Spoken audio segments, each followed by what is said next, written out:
I'd like to ask some questions around an industry that is extremely important to the province that I come from in Newfoundland and Labrador, and that's the offshore oil and gas sector. Given that we have a new government with new objectives, I want to discuss more specifically how this sector relates to trade diversification, but also within that context, the impact that the emissions cap has on investor certainty.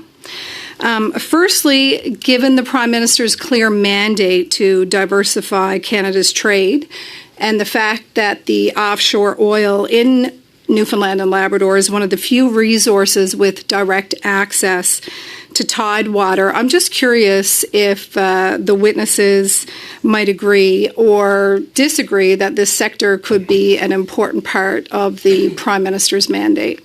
Well, we're waiting. Certainly, the government has recognized the importance of Canada leveraging its energy resources to be an energy superpower in both conventional and clean energies, and is committed to leveraging that advantage that we have. In terms of the emissions cap, which you mentioned, indeed, draft regulations for that were published back in fall 2024.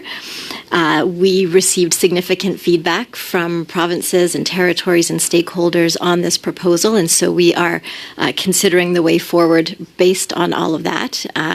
Certainly, the cap is not meant to be a cap on production; it's only meant to be on emissions, and so the draft regulations were carefully designed to ensure that they would not have a significant impact on the potential growth of the sector. Thank you. Interesting that you point out about it not being a cap on production, because industry reports a 60% drop in offshore capital spending since 2016, zero exploration wells in 2025. So it's interesting that you would say there's no cap on production when currently we're seeing that there is a big drop. So I'm just curious how you square that with the regulatory framework, and wondering what your position is with respect to this potentially causing a negative impact on that industry.